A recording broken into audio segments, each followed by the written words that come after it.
ప్రైజ్లాడండి అందరికీ. Bible reading in 6 months. Day 84, March 25. రెండో భాగంగా కీర్తనల గ్రంథం 86వ అధ్యాయం నుండి చదువుకుందాం. యెహోవా, నేను దీనుడను, దరిద్రుడను, చెవియొగ్గి నాకు ఉత్తరమిమ్ము. నేను నీ భక్తుడను, నా ప్రాణము కాపాడము. నా దేవా, నిన్ను నమ్ముకొని ఉన్న నీ సేవకుని రక్షింపుము. ప్రభువా, దినమెల్లా నీకు మొరపెట్టుచున్నాను, నన్ను కరుణింపుము. ప్రభువా, నా ప్రాణము నీ వైపు నాకు ఎత్తుచున్నాను, నీ సేవకుని ప్రాణము సంతోషింపచేయము. ప్రభువా, నీవు దయాళుడవు, క్షమించుటకు సిద్ధమైన మనసు గలవాడవు. నీకు మొరపెట్టి వారెందరెడలా కృపాతిశయము గలవాడవు.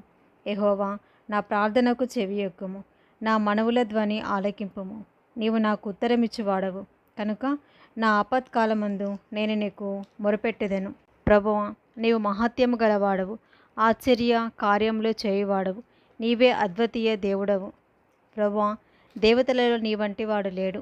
నీ కార్యములకు సాటి అయిన కార్యములు లేవు. నీవు సృజించిన అన్యజనులందరూ వచ్చి నీ సన్నిధిని నమస్కారము చేయుదురు, నీ నామమును గణపరచుదురు. యెహోవా, నేను నీ సత్యమును అనుసరించి నడుచుకున్నట్లు నీ మార్గమును నాకు బోధింపుము. నీ నామమునకు భయపడినట్లు నా హృదయమునకు ఏకదృష్టి కలుగజేయము. నా పూర్ణ హృదయంతో నేను నీకు కృతజ్ఞతాస్థుతులు చెల్లించెదను. నీ నామమును నిత్యము మహిమపరచెదను. ప్రభువా, నా దేవా, నా ఎడల నీవు చూపిన కృప అధికమైనది. పాతాళపు అగాధము నుండి నా ప్రాణమును తప్పించి ఉన్నావు.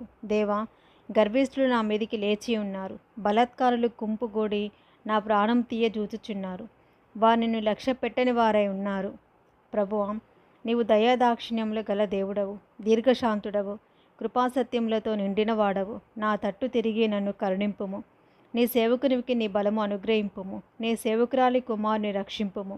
యెహోవా, నీవు నాకు సహాయుడవై నన్ను ఆదరించుచున్నావు. నా పగవారు చూచి సిగ్గుపడినట్లు శుభకరమైన ఆనవాలు నాకు కనబరచుము. కీర్తనల గ్రంథం 87వ అధ్యాయము. ఆయన పట్టణపు పునాది పరిశుద్ధ పర్వతము మీద వేయబడి ఉన్నది. యాకోబు నివాసములన్నిటికంటే సియోను గుమ్మములు యెహోవాకు ప్రియములై ఉన్నవి. దేవుని పట్టణమా, మనుషులు నిన్ను గూర్చి మిక్కిలి గొప్ప సంగతులు చెప్పుకుందరు. రాహాబును ఐగుప్తు బబులోనును నాకు పరిచయులని నేను తెలియజెప్పుచున్నాను. ఫిలిస్తీయ తూరు కూషులను చూడుము, వీరు అచట జన్మించిరని ఇందురు. ప్రతి జనము దానిలోనే జన్మించిననియు సర్వోన్నతుడు తానే దాన్ని స్థిరపరచిననియు సియోను గూర్చి చెప్పుకుందరు. యెహోవా జనముల సంఖ్య వ్రాయించినప్పుడు ఈ జనము అక్కడ జన్మించినని సెలవిచ్చును. పాటలు పాడుచు వాద్యములు వాయించుచు మా ఊటలన్నీయు నీయందే ఉన్నవని వారందరూ. కీర్తనల గ్రంథం 88వ అధ్యాయము. యెహోవా, నాకు రక్షణకర్తవగు దేవా, రాత్రివేళ నేను నీ సన్నిధిని మొరపెట్టునాడు నా ప్రార్థన నీ సన్నిధికి చేరునుగాక. నా మొరకు చెవియొగ్గుము. నేను ఆపదలతో నిండి ఉన్నాను. నా ప్రాణము పాతాళమునకు సమీపించి ఉన్నది. సమాధిలోనికి దిగువారిలో నేను ఒకనిగా ఎంచబడితిని. నేను త్రాణలేని వాని వలె అయితిని. చచ్చిన వారిలో విడవబడిన వాడనైతిని. నేను సమాధిలో పడి ఉన్న హతులలో ఒకని వలె అయితిని. నీవిక స్మరింపరాని వలె అయితిని. వారు నీ చేతిలో నుండి తొలగిపోయి ఉన్నారు కదా. అగాధమైన గుంటలోనూ చీకటి గల చోట్లలోనూ అగాధ జలములలోనూ నీవు నన్ను పరుండబెట్టి ఉన్నావు. నీ ఉగ్రత నా మీద బరువుగానున్నది. నీ తరంగములన్నీ నన్ను ముంచుచున్నవి. నా నిలవరులకు నాకు దూరంగా నీవు ఉంచి ఉన్నావు. నీవు వారి దృష్టికి నన్ను హేయునిగా చేసి ఉన్నావు. వెలుపలికి రావల్లా కాకుండా నేను బంధింపబడి ఉన్నాను. బాధ చేత నా కన్ను క్షీణించుచున్నది. యెహోవా, ప్రతిదినము నేను నీకు మొరపెట్టుచున్నాను.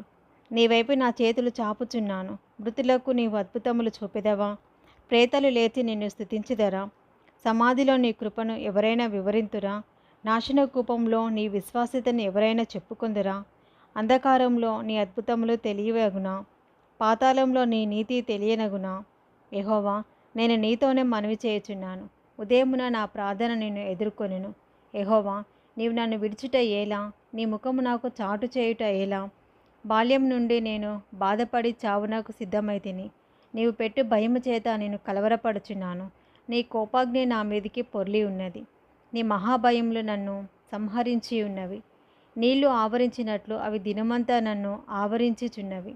అవి నన్ను చుట్టూరు చుట్టుకొని ఉన్నవి. నా ప్రియులను స్నేహితులను నీవు నాకు దూరంగా ఉంచి ఉన్నావు. చీకటియే నాకు బంధువర్గం ఆయను. ఇది రెండో భాగం అండి. Praise the lord.